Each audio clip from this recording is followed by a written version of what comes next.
নমস্কার বন্ধুরা, Bhadreswar study centre চ্যানেলে তোমাদের স্বাগতম। তোমাদের জন্য একটা দারুণ সুখবর, সেটি মেট্রো রেলের তরফ থেকে একটি নতুন নিয়োগ বিজ্ঞপ্তি প্রকাশিত করা হয়েছে, যেখানে তোমাদের অ্যাসিস্ট্যান্ট, সেক্রেটারি, জেই সহ বিভিন্ন পোস্টে তোমাদের নিয়োগ করা হচ্ছে। এখানে তোমাদের যে আবেদনের লাস্ট ডেট সেটি হচ্ছে 19শে এপ্রিল 2024। খুব দ্রুত কিন্তু তোমাদের আবেদন কমপ্লিট করতে হবে এবং তোমাদের সিবিটি এক্সামের ডেটও কিন্তু এখানে ডিক্লেয়ার করা হয়েছে, যেটি মে মাসেই কিন্তু তোমাদের কন্ডাক্ট হবে সিবিটি এক্সাম। এখানে তোমাদের বেতন লেভেল 33,000 টাকা থেকে 67,300 টাকার মধ্যে তোমাদের বেতন থাকবে। এখানে তোমাদের যারা মেল ক্যান্ডিডেট তারাও যেমন আবেদন করতে পারবে, যারা ফিমেল ক্যান্ডিডেট তারাও কিন্তু আবেদন করতে পারবে। সম্পূর্ণ বিস্তারিত তথ্য এই ভিডিওর মাধ্যমে তোমরা জানতে পারবে। তার জন্য প্রতিটি তথ্য অতি অবশ্যই তোমাদের জানার জন্য ভিডিওটাকে কমপ্লিট দেখতে হবে। তো মূল ভিডিওতে যাওয়ার আগে প্লিজ একটাই রিকোয়েস্ট, চ্যানেলটাকে অতি অবশ্যই সাবস্ক্রাইব করে বেল আইকন অল করে রেখো। তো চলো মূল ভিডিওতে চলে যাচ্ছি। তো বন্ধুরা, আমি পিডিএফটা ওপেন করে নিয়েছি। তোমরা এখানে দেখতে পাচ্ছ যে তোমাদের এখানে যে নিয়োগটি করা হচ্ছে সেটি মেট্রো রেলের তরফ থেকে নিয়োগটি করা হচ্ছে। মেট্রো রেলের তরফ থেকে সম্পূর্ণ পার্মানেন্ট পোস্টে নিয়োগ করা হচ্ছে। এখানে তোমাদের যাবতীয় তথ্য এই ভিডিওর মাধ্যমে তোমরা জানতে পারবে। স্টেপ বাই স্টেপ দেখো, প্রত্যেকটি জিনিস তোমরা বুঝতে পারবে। এখানে বলছে যে application fees to be paid between, কত তারিখ থেকে তোমাদের আবেদন শুরু হবে এবং আবেদন মূল্য জমা দেওয়ার তোমাদের লাস্ট ডেট সেটিও কিন্তু সেম, যেটি হচ্ছে 20 তারিখ থেকে, মানে 20 মার্চ থেকে তোমাদের আবেদন শুরু হবে এবং 19শে এপ্রিল পর্যন্ত তোমরা আবেদন করতে পারবে। সম্পূর্ণ অনলাইন মোডে কিন্তু তোমাদের আবেদন করতে হবে, ঠিক আছে? এবং আবেদন মূল্য জমা দেওয়ার ডেটও কিন্তু এই সেম ডেটেই কিন্তু তোমাদের আবেদন মূল্য জমা দিতে হবে। বলছে last date registration online application 19শে এপ্রিল 2024 এবং তোমাদের ডাউনলোড অ্যাডমিট কার্ড, অর্থাৎ এখানে প্রথমে তোমাদের সিবিটি এক্সাম হবে। তো সেই সিবিটি এক্সামের জন্য তোমরা অ্যাডমিট কার্ড ডাউনলোড করতে পারবে 30শে এপ্রিল। এখানে তোমাদের tentative date written exam CBT এক্সামে তোমাদের টেন্টেটিভ ডেট জানানো হয়েছে, সেটি 3টে ডেটেই তোমাদের পরীক্ষা হচ্ছে, যেখানে তোমাদের 11 তারিখ, মে মাসের 11 তারিখ, মে মাসের 12 তারিখ আর হচ্ছে মে মাসের 14 তারিখ। এই 3টে ডেটে কিন্তু তোমাদের সিবিটি এক্সাম কিন্তু কন্ডাক্ট করা হচ্ছে। তো এবার দেখে নাও যে তোমাদের কোন কোন পোস্টে নিয়োগ করা হচ্ছে। বিভিন্ন পোস্ট আছে, এখানে একাধিক পোস্ট আছে। এখানে এক্সিকিউটিভ পোস্ট আছে এবং নন এক্সিকিউটিভ পোস্ট আছে। বিভিন্ন পোস্টের ক্ষেত্রে বিভিন্ন যোগ্যতা আছে। প্রত্যেকটি ক্যাটাগরি ক্ষেত্রে ভালো করে বুঝে নাও। এখানে কিন্তু আরেকটি কথা তোমাদের বলে রাখি, অভিজ্ঞতা, এক্সপিরিয়েন্স কিন্তু সেরকম কিন্তু কোনো পোস্টে কিন্তু সেরকম এক্সপিরিয়েন্সে কিন্তু বাধ্যবাধকতা নেই, অর্থাৎ উইদাউট এক্সপিরিয়েন্সে কিন্তু আবেদন করা যাবে, ঠিক আছে? এখানে বিভিন্ন পোস্ট, বিভিন্ন যোগ্যতা, আমি সব কিছু ডিটেলসে বলছি এবং পাশাপাশি তোমরা দেখতে পাচ্ছ এখানে মেডিকেল স্ট্যান্ডার্ড দেওয়া আছে। এই মেডিকেল স্ট্যান্ডার্ডটার উপরও কিন্তু তোমাদের লক্ষ্য রাখতে হবে, কারণ এই মেডিকেল স্ট্যান্ডার্ড থাকলেই কিন্তু তোমরা আবেদন করতে পারবে, ঠিক আছে? এখানে দেখো প্রথম যে পোস্টটি সেটি হচ্ছে E01 এটি পোস্ট কোড, সেটি অ্যাসিস্ট্যান্ট ম্যানেজার এবং ইলেকট্রিক্যালের ক্ষেত্রে, যেখানে 50,000 টাকা থেকে 1,60,000 টাকার মধ্যে তোমাদের বেতন। এখানে তোমাদের টোটাল ভ্যাকেন্সি আছে 11টি, যেখানে বিই বিটেক যারা ইলেকট্রনিক্স ইঞ্জিনিয়ারিং যারা করেছো 60% নাম্বার নিয়ে অবশ্যই তারা আবেদন করতে পারবে। এখানে 21 থেকে 28 বছরের মধ্যে তোমার যদি বয়স হয় তোমরা আবেদন করতে পারবে। এখানে পরবর্তী পোস্টটি যেটি আছে সেটি হচ্ছে অ্যাসিস্ট্যান্ট ম্যানেজার SNT, সেখানে 50,000 টাকা থেকে 1,60,000 টাকা। এখানে তোমাদের 6টি মতো শূন্যপদ। এখানে বিই বিটেক যারা করেছো তারা আবেদন করতে পারবে। 60% মার্কস নিয়ে যাদের আছে তারা আবেদন করতে পারবে। 21 থেকে 28 বছরের মধ্যে তোমার বয়স হতে হবে। অ্যাসিস্ট্যান্ট ম্যানেজার অপারেশনের ক্ষেত্রে 50,000 টাকা থেকে 1,60,000। এখানে 3টি মতো শূন্যপদ। বিই বিটেক, এখানে ইলেকট্রনিক্সের যদি 60% নাম্বার থাকে এবং 21 থেকে 28 বছরের মধ্যে তোমার যদি বয়স হয় তোমরা আবেদন করতে পারবে। এগুলো যেগুলো বলছি এক্সিকিউটিভদের ক্ষেত্রে এবং নন এক্সিকিউটিভদের ক্ষেত্রেও কিন্তু তোমাদের বলছি, সব কিছু বুঝিয়ে দেবো। তো এখানে দেখো যে অ্যাসিস্ট্যান্ট এবং ম্যানেজার আইটির ক্ষেত্রে 50,000 টাকা থেকে 1,60,000 টাকার মধ্যে বেতন এবং 3টি মতো শূন্যপদ, যেখানে তোমাদের মাস্টার ডিগ্রি যদি কম্পিউটার অ্যাপ্লিকেশন নিয়ে করে থাকো বা এবং তোমাদের কম্পিউটার সায়েন্স নিয়ে যদি মাস্টার্স করা থাকে অবশ্যই তোমরা আবেদন করতে পারবে। এখানে 21 থেকে 28 বছরের মধ্যে বয়স, 60% মতো নাম্বার কিন্তু থাকতে হবে। এর পরবর্তী যে পোস্টটি সেটি হচ্ছে তোমাদের অ্যাসিস্ট্যান্ট ম্যানেজার অ্যাকাউন্টস। এখানে 50,000 টাকা থেকে 1,60,000 টাকার মধ্যে বেতন, 4টি মতো শূন্যপদ। এখানে যদি তোমার সিএ করা থাকে ইনস্টিটিউট অফ চার্টার্ড অ্যাকাউন্টস থেকে তাহলে তোমরা আবেদন করতে পারবে। 21 থেকে 28 বছরের মধ্যেই তোমার বয়স হতে হবে।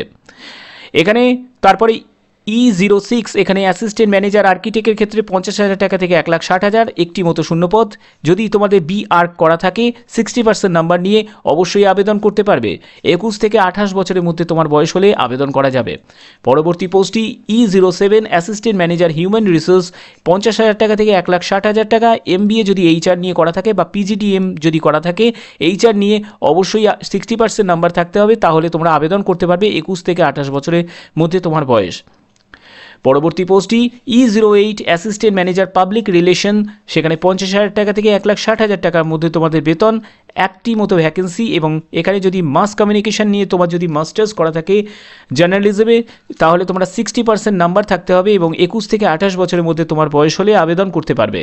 E09 অ্যাসিস্ট্যান্ট কোম্পানি সেক্রেটারি, সেখানে 50,000 টাকা থেকে 1,60,000 টাকার মধ্যে তোমার যদি বেতন থাকবে, একটি মতো শূন্যপদ। এখানে তোমাদের member institute of company secretary নিয়ে যদি 50% নাম্বার থাকে অবশ্যই আবেদন করা যাবে। 21 থেকে 28 বছরের মধ্যে তোমার বয়স হতে হবে। এই পোস্টগুলো যেগুলো দেখছো এগুলো হচ্ছে নন এক্সিকিউটিভ পোস্ট, অর্থাৎ এই নন এক্সিকিউটিভ পোস্টের ক্ষেত্রে তোমাদের কিন্তু অত হাইফাই কিন্তু যোগ্যতা না হলেও কিন্তু আবেদন করা যায়। যেখানে তোমাদের NE01 পোস্ট কোড, এখানে জুনিয়র ইঞ্জিনিয়ার ইলেকট্রিক্যালের ক্ষেত্রে 33,000 টাকা থেকে 67,300 টাকার মধ্যে বেতন, 88টি মতো শূন্যপদ। এখানে 3 বছরের ডিপ্লোমা অর্থাৎ পলিটেকনিক ডিপ্লোমার কথা বলা হচ্ছে, ইলেকট্রিক্যাল ইলেকট্রনিক্স এগুলো নিয়ে যদি তোমার ডিপ্লোমা করা থাকে 60% নাম্বার নিয়ে অবশ্যই আবেদন করতে পারবে। 21 থেকে 28 বছরের মধ্যে তোমার বয়স হলে আবেদন করা যাবে। এখানে মনে রাখবে পুরুষ মহিলা উভয়ই কিন্তু আবেদন করা যাবে। এখানে মহিলাদের জন্য 17টি মতো শূন্যপদ কিন্তু আলাদা করে ভাগ করা আছে, ঠিক আছে।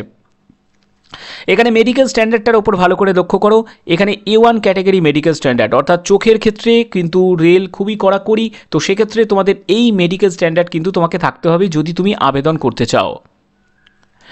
এখানে NE02 এর ক্ষেত্রে জুনিয়র ইঞ্জিনিয়ার SNT, এখানে 33,000 টাকা থেকে 67,300 টাকার মধ্যে তোমাদের বেতন। এখানে 44টি মতো শূন্যপদ। এখানে তোমরা দেখতে পাচ্ছ 3 বছরের ডিপ্লোমা যদি করা থাকে ইলেকট্রনিক্স এবং কমিউনিকেশন ইঞ্জিনিয়ারিং নিয়ে এবং 60% যদি নাম্বার থাকে অবশ্যই আবেদন করা যাবে। 21 থেকে 28 বছরের মধ্যে এর ক্ষেত্রেও কিন্তু বয়স থাকতে হবে। এখানে যে A1 থেকে A3 মানে A1 ক্যাটাগরি থেকে মেডিকেল স্ট্যান্ডার্ড থেকে A3 মেডিকেল স্ট্যান্ডার্ডের মধ্যে তোমাদের কিন্তু হতে হবে। এখানে পরবর্তী যে পোস্টটি সেটি হচ্ছে স্টেশন কন্ট্রোলার কাম ট্রেন অপারেটর, এখানে 33,000 টাকা থেকে 67,300 টাকার মধ্যে বেতন, 155টি মতো শূন্যপদ। 3 বছরের যদি পলিটেকনিক ডিপ্লোমা করা থাকে অবশ্যই আবেদন করতে পারবে। এখানে 21 থেকে 28 বছরের মধ্যে তোমার যদি বয়স হয় আবেদন করা যাবে। এখানে A1 ক্যাটাগরি মেডিকেল স্ট্যান্ডার্ড, অর্থাৎ চোখে চশমা থাকলে কিন্তু চলবে না। পরবর্তী পোস্টটি হচ্ছে অ্যাকাউন্ট অ্যাসিস্ট্যান্ট, 25,000 টাকা থেকে 51,000 টাকার মতো তোমাদের বেতন থাকবে। 8টি মতো তোমাদের শূন্যপদ আছে। এখানে বিকম যদি 3 বছরের তোমার বিকম করা থাকে 60% নাম্বার নিয়ে অবশ্যই আবেদন করা যাবে। 21 থেকে 28 বছরের মধ্যে তোমার বয়স হতে হবে। এখানে কিন্তু C1 ক্যাটাগরি মেডিকেল স্ট্যান্ডার্ড, খুবই লো ক্যাটাগরি মেডিকেল স্ট্যান্ডার্ড। এই মেডিকেল স্ট্যান্ডার্ডে কিন্তু যে কেউ আবেদন করতে পারে।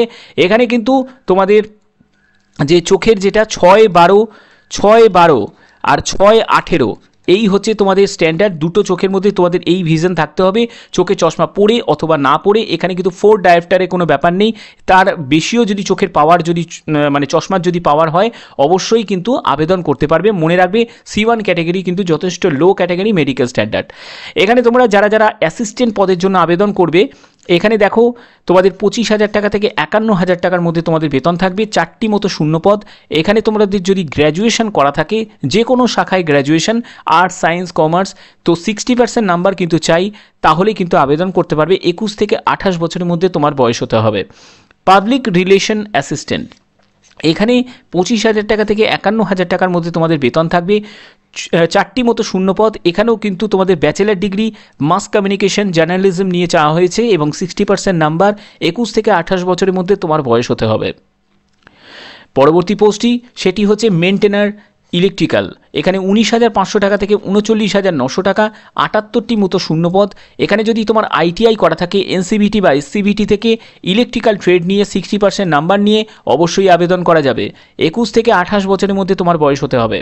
তোমার যদি মেনটেনার এবং SNTর জন্য আবেদন করতে চাও 19,500 টাকা থেকে 39,900 টাকার মধ্যে তোমাদের বেতন। 26টি মতো শূন্যপদ। আইটিআই করা থাকতে হবে, এনসিবিটি বা এসসিবিটি থেকে ইলেকট্রনিক্স মেকানিক ট্রেড যদি তোমাদের করা থাকে 60% নাম্বার নিয়ে অবশ্যই আবেদন করতে পারবে। 21 থেকে 28 বছরের মধ্যে তোমার বয়স হতে হবে। এই যে পোস্টগুলো যেগুলো বললাম, এই পোস্টের ক্ষেত্রে তোমাদের B1 ক্যাটাগরি কিন্তু মেডিকেল স্ট্যান্ডার্ড। ওকে, তো এখানে তোমরা যারা যারা আবেদন করবে তাদের অবশ্যই কিন্তু নির্দিষ্ট সময়সীমার মধ্যে আবেদন করতে হবে। এবং মনে রাখবে এখানে কোয়ালিফিকেশন রিগার্ডিং কিন্তু সম্পূর্ণ ইনফরমেশন কিন্তু এখানে দেয়া আছে যে কোন কোন পোস্টের ক্ষেত্রে কি কি কোয়ালিফিকেশন প্রয়োজন, এবং সম্পূর্ণ তোমাদের কিন্তু আমি ডিটেলসে আমি বুঝিয়ে দিয়েছি। এখানে যে সিলেকশন প্রসেসের ক্ষেত্রে তোমাদের প্রাথমিক যেটি হবে সেটি সিবিটি হবে। তোমরা জানো প্রত্যেকটি পোস্টের ক্ষেত্রেই কিন্তু তোমাদের সিবিটি কিন্তু কন্ডাক্ট হবে, অর্থাৎ তোমাদের একটি সিবিটি কিন্তু কন্ডাক্ট হবে। তারপরে তোমাদের যেরকম রেলের হয় সেটা হচ্ছে মেডিকেল হবে, ডিভি হবে, এগুলো কিন্তু পরপর স্টেপে কিন্তু হবে।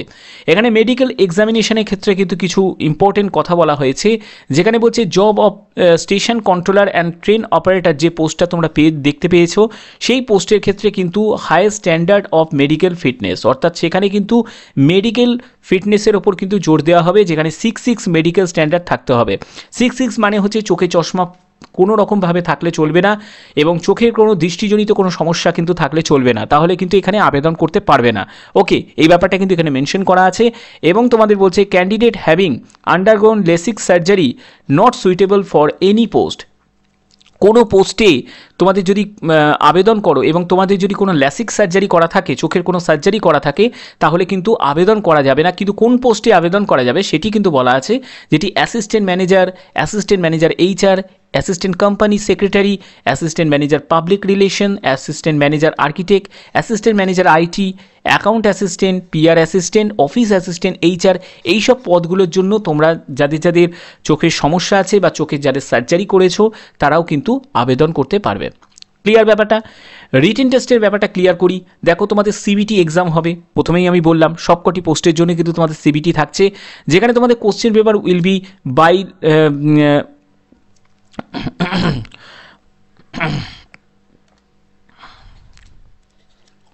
তো এখানে তোমাদের কোশ্চেন পেপার কিন্তু তোমাদের ইংলিশ এবং হিন্দি এই দুটো ল্যাঙ্গুয়েজ থাকছে। যেখানে তোমাদের কি থাকবে দেখো, সাবজেক্টে কি থাকবে সেটি হচ্ছে English language, general awareness, reasoning, quantitative aptitude and knowledge of the discipline. তো এখানে তোমাদের 140টা কোশ্চেন থাকবে। যারা E01 E09 ক্যাটাগরির যারা পোস্টে আবেদন করবে, ক্যাটাগরিগুলো আমি তোমাদের অলরেডি আমি বুঝিয়ে দিয়েছি যে কোন কোন নাম্বার অনুযায়ী। তো তাদের ক্ষেত্রে 140টা মতো কোশ্চেনের তাদের পরীক্ষা হবে, মানে 140 মার্কসের পরীক্ষা হবে। এবং NE01 NE06 এর ক্ষেত্রেও কিন্তু সেম 140 মার্কসের কিন্তু পরীক্ষা হবে। কিন্তু NE07 এবং NE08 পর্যন্ত তাদের ক্ষেত্রে 100 নম্বরে কিন্তু শুধু পরীক্ষা হবে। ঠিক আছে, 100টা কোশ্চেন 100 নম্বর, প্রত্যেকটি প্রশ্নের মান হচ্ছে 1 করে থাকবে। নেগেটিভ মার্কিং অবশ্যই থাকবে, তোমরা জানো রেলেতে 1/3 কিন্তু নেগেটিভ মার্কিং থাকে। 3টে ভুল হলে প্রাপ্ত নম্বর থেকে 1 নম্বর কিন্তু কাটা যাবে। সময়সীমা যেটি থাকবে 2 ঘন্টা তোমরা সময়সীমা পাচ্ছ। এখানে কিন্তু একটি সিবিটি কিন্তু কন্ট্যাক্ট হবে। তো তোমাদের যে নিয়োগটি করা হচ্ছে সেটি উত্তরপ্রদেশ মেট্রো রেলের তরফ থেকে এই নিয়োগটি করা হচ্ছে। তবে এখানে কিন্তু প্রতিটি রাজ্য থেকে কিন্তু এখানে আবেদন করতে পারবে। তুমি যে রাজ্য থেকে বিলং করো না কেন, সেটি ওয়েস্ট বেঙ্গল সহ ত্রিপুরা সহ প্রত্যেকটি রাজ্য থেকে কিন্তু এখানে আবেদন করতে পারবে। ঠিক আছে, কোনো অসুবিধা কিন্তু নেই। এখানে ডেট অফ ইস্যু নোটিফিকেশান 13/3/2024, এই ডেটে কিন্তু নোটিফিকেশানটা ইস্যু হয়েছে। এবং তোমাদের অলরেডি আমি বলে দিয়েছি যে অনলাইন রেজিস্ট্রেশন তোমাদের স্টার্ট হচ্ছে 20 মার্চ থেকে, এবং তোমাদের আবেদনের লাস্ট ডেট হচ্ছে 19 এপ্রিল। ঠিক আছে,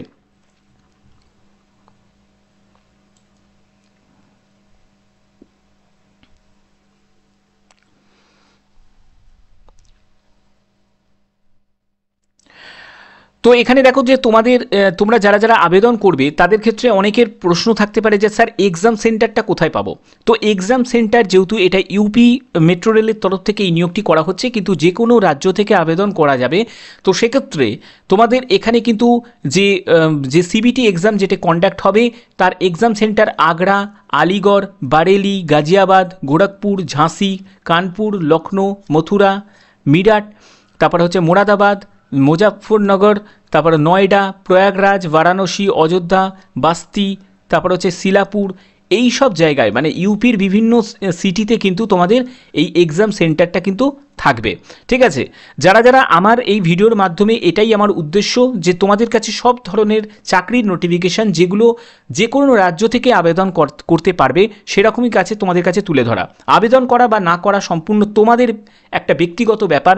ঠিক আছে, যাদের যাদের দূরে আবেদন করতে অসুবিধা নেই, আমাকে অনেকে কমেন্ট করেছিলে যে স্যার যদি কোনো দূরেও যদি কোনো চাকরি হয় এবং সেটি যদি কোনো কেন্দ্রীয়ভাবে যদি কোনো নিয়োগ হয় বা সেই চাকরির যদি কোনো ইনফরমেশান থাকে অবশ্যই কিন্তু জানাবেন। তো সেই উদ্দেশ্যে বিভিন্ন ক্যাটাগরি স্টুডেন্ট আছে, তারা বিভিন্ন ধরনের থাকে, যাদের বাইরে কাজ করতে কোনো অসুবিধা নেই তারা আবেদন করতে পারো। কিন্তু যারা যারা মনে করছো যে আমরা কলকাতা বা পশ্চিমবঙ্গের বাইরে আমি যাব না, তো তাদের ক্ষেত্রে আলাদা আলাদা যখন ভ্যাকেন্সি আসবে নিশ্চয়ই তোমাদের জানাবো।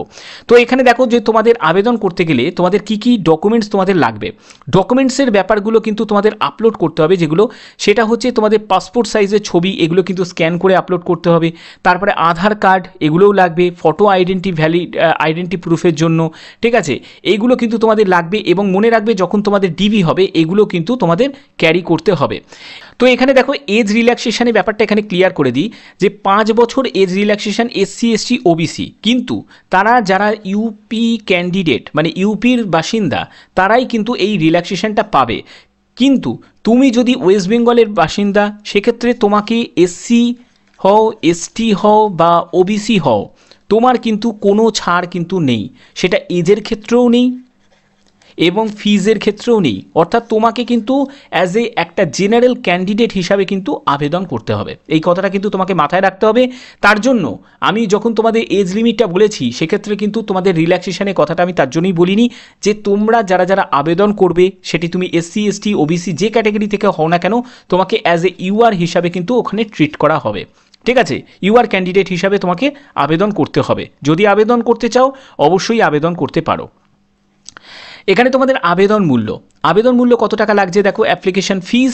তো অ্যাপ্লিকেশন ফিজ যেহেতু তোমাদের কোনো ক্যাটাগরির ক্ষেত্রে কোনো ছাড় নেই, তো সেক্ষেত্রে তোমাদের 1180 টাকা মতো আবেদন মূল্য, প্লাস তোমাদের 18% কিন্তু GST দিতে হবে। তো GST দিয়ে যে টাকা হচ্ছে সেই টাকা কিন্তু তোমাকে বহন করতে হবে, মানে এখানে আবেদন মূল্যর জন্য। ঠিক আছে, এই হচ্ছে মেন ব্যাপার। ভ্যাকেন্সির এখানে জায়গাটা কিন্তু এখানে বলা আছে যে আবেদন করতে গেলে তোমাদের এখানে upmetrorail.com এই ওয়েবসাইটে গিয়ে কিন্তু তোমাদের আবেদন করতে হবে, সম্পূর্ণ অনলাইন প্রসেসে আবেদন করার আগে ভ্যালিড মেল ID এগুলো কিন্তু তোমাদের প্রয়োজন। সেখানে কেরিয়ার সেকশানে গিয়ে কিন্তু তোমাদের অনলাইন সম্পূর্ণ আবেদন করতে হবে। ঠিক আছে, যে কোনো রাজ্য থেকে আবেদন করতে পারো, কোনো অসুবিধা কিন্তু হবে না। আবেদনের লাস্ট ডেট এগুলো সম্পূর্ণ তোমাদের কিন্তু এখানে ক্লিয়ার করে বলা আছে। তো এগুলো নিয়ে আমি কিছু বলছি না। এর পরবর্তী আরেকটি যেটি গুরুত্বপূর্ণ সেটি হচ্ছে তোমাদের এখানে বন্ড। তো cost of training surely bond, এখানে কিন্তু একটা বন্ড কিন্তু আছে। যে এই বন্ডটা কিসের জন্য? বন্ডটা হচ্ছে যে যদি কোনো কারণে তুমি যদি কাজ ছেড়ে দাও তার জন্য এখানে কিন্তু একটা বন্ড কিন্তু তোমাদের নেওয়া হচ্ছে, যেটি কিন্তু deposit non refundable cost of training indicate below. তো এখানে তোমাদের সেই বন্ডটাকে তোমাদের মানে এই কস্টটা তোমাকে বহন করতে হবে। এটা কিন্তু ওয়ান টাইম, ঠিক আছে, একবারের জন্য। যেটি হচ্ছে E01 E09 যেগুলো এক্সিকিউটিভ পোস্ট, মানে সব থেকে আপার যে পোস্টগুলো সেখানে 94,400 টাকা। NE03 এর জন্য মানে SCTO যে পোস্টটি আছে স্টেশন কন্ট্রোলার 41,300 টাকা। NE01 NE02 NE04 NE05 NE06 এর ক্ষেত্রে তোমরা দেখতে পাচ্ছ junior engineer, accounts assistant, office assistant এবং PR অ্যাসিস্ট্যান্টের ক্ষেত্রে 35,400 টাকা এই বন্ডটা তোমাকে দিতে হবে। NE07 NE08 এর ক্ষেত্রে মেনটেন্যান্স যে পোস্টগুলো আছে সেখানে তোমাদের 23,600 টাকা এই বন্ডটা কিন্তু তোমাদের নেওয়া হচ্ছে ট্রেনিং কস্টের জন্য, এই বন্ডটা তোমাদের নেওয়া হচ্ছে। তো এই বন্ডটা কিন্তু তোমাদের সম্পূর্ণ নন রিফান্ডেবল এবং এটাকে কিন্তু ডিমান্ড ড্রাফটের মধ্যে কিন্তু তোমাদের পেমেন্ট করতে হবে। তবে এটা সিলেকশনের পরে, মনে রাখবে আফটার সিলেকশনের আগে কিন্তু নয়, আফটার সিলেকশন। তোমার ধরো চূড়ান্ত লেভেলের সিলেকশন ওখানে হয়ে গেল, তারপরে তোমাকে কিন্তু এই বন্ডের টাকাটা কিন্তু দিতে হবে। ঠিক আছে, তো এখানে যতটুকু বিজ্ঞপ্তির মাধ্যমে যে যে ইনফরমেশান ছিল আমি তোমাদের কাছে সব কিছু কিন্তু তোমাদের ডিটেলসে আমি বুঝিয়ে দিয়েছি। তো যারা যারা আবেদন করতে চাইছো, যাদের আবেদন করতে এখানে কোনো অসুবিধা নেই, তারা অবশ্যই কিন্তু আবেদন করতে পারো। ঠিক আছে, কারণ আমার চ্যানেলের মাধ্যমে প্রয়াস থাকে যে তোমাদের কাছে সব ধরনের চাকরির ইনফরমেশান সবার আগে পৌঁছে দেওয়ার। তো যদি ভিডিওটা ভালো লাগে অতি অবশ্যই ভিডিওটাতে লাইক করে চ্যানেলটাকে সাবস্ক্রাইব করে বেল আইকন অল করে রাখবেন। তো আজকের মতো এটুকুই, টাটা।